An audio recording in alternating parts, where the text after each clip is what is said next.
Қайырлы күн баршаңызға. Бүгін үй жағдайында өте дәмді, ерекше болып шығатын трайфл дайындайтын боламыз. Дәл осы рецептпен жасап көрсеңіз, өте ерекше болып шығады. Ол үшін ең алдымен 3 жұмыртқамызды таза ыдысымызға жарып, үстіне қантымызды салып, жақсылап миксердің көмегімен араластырып алатын боламыз.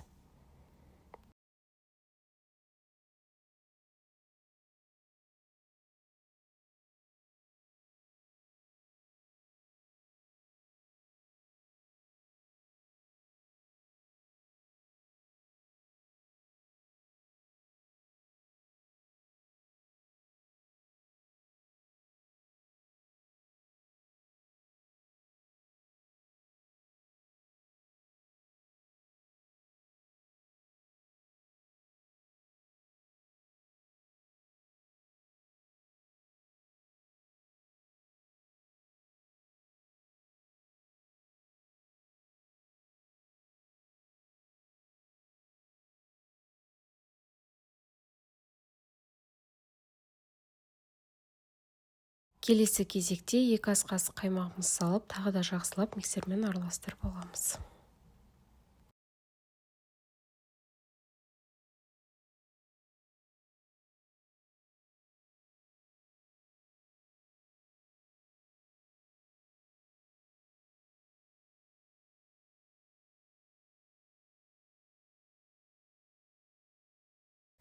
Келесі ерітілген сары майымызды құйып, тағы да жақсылап миксермен араластырып аламыз. Толық рецепт астына қалдыратын боламын.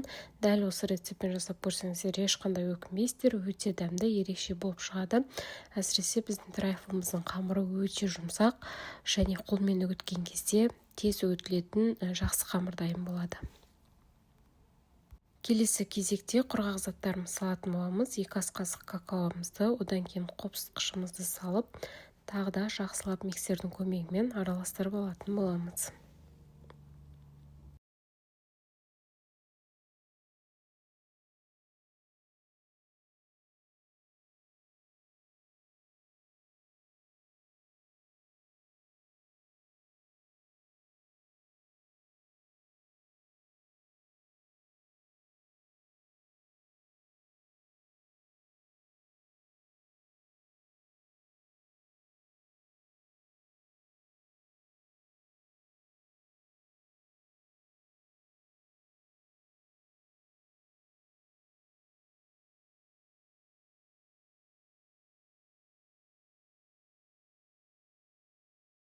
Осыдан кейін ұнымызды бірнеше бөліктерге бөліп, ұнымызды жақсылап салып араластырып алатын боламыз.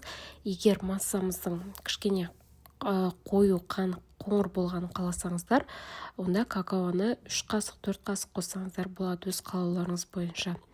Осылай барлығын жақсылап араластырып аламыз. Көріп тұрғандарыңыздай дәл осындай масса шығады бізде. Одан кейін қызып тұрған пешімізге 180 градуста 20-25 минут көлемінде пісіріп алатын боламыз.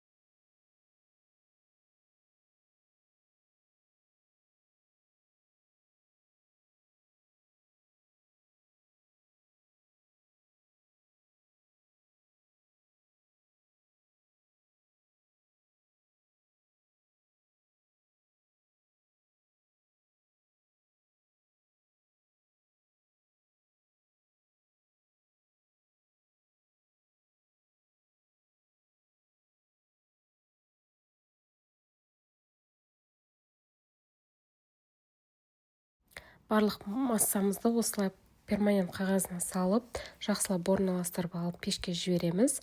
Бізде қамыр дайын болам дегенше кремін дайындайтын боламыз. Бұл жерде творожный сыр және сливки, сахарный пудра үшеуін жақсылап араластырып, крем дайындап алатын боламыз. Қоюланғанша жақсылап араластырамыз.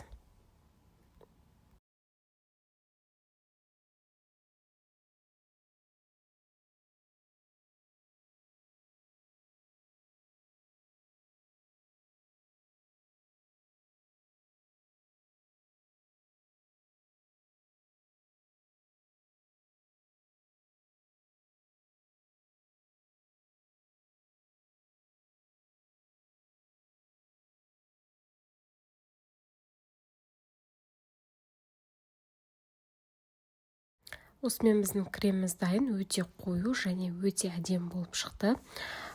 Біздің тестамыз да өте жақсы болып пісіп шықты, өте жұп-жұмсақ.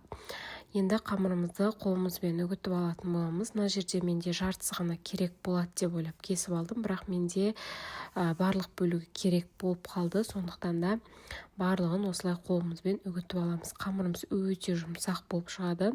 Қолмен үгітуге де өте ыңғайлы. Осылай барлығын қолдың көмегімен жақсылап үгітіп алатын боламыз.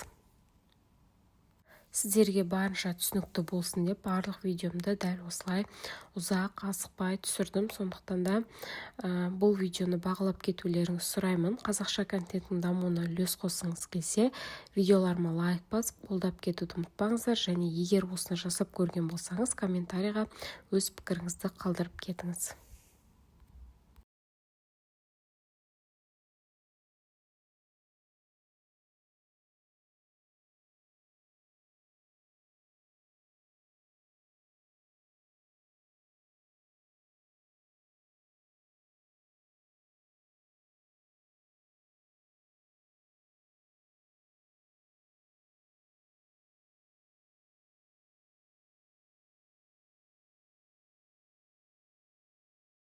Енді трайфлымызды жинайтын боламыз. Өзімізге ыңғайлы ыдысты аламыз.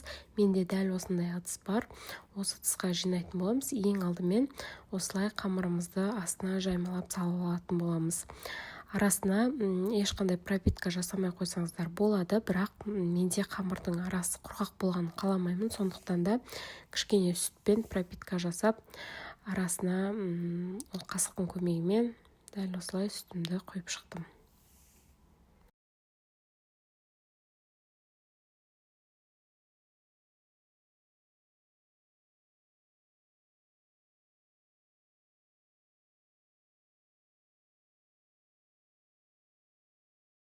Одан кейін кезекпен кремімізді жағамыз. Кремді жақсылап жаймалап алғаннан кейін тағы да тестамыз салып жаятын боламыз. Қалауларыңыз бойынша кез келген жеміс түрін салсаңыздар болады. Менде көбінде осы трайфл мен банан өте жақсы кетеді. Сондықтан да арасына банан салдым. Сіздер өз қалауларыңыз бойынша жазсаңыздар болады. Осылай кремімізді орналастырдым, бананымызды салдым, тағы да бетіне қамырымыз саламыз. Одан кейін бетіне шоколад жақсаңыздар болады. Менде үйдегі кішігірім шоколадтарды ертіп, дәл осылай бетіне жағып шықтым. Біздің трайфлымыз өте дәмді, ерекше болып шықты. Сіздерге де дәл осы рецептпен жасауға кеңес беремін.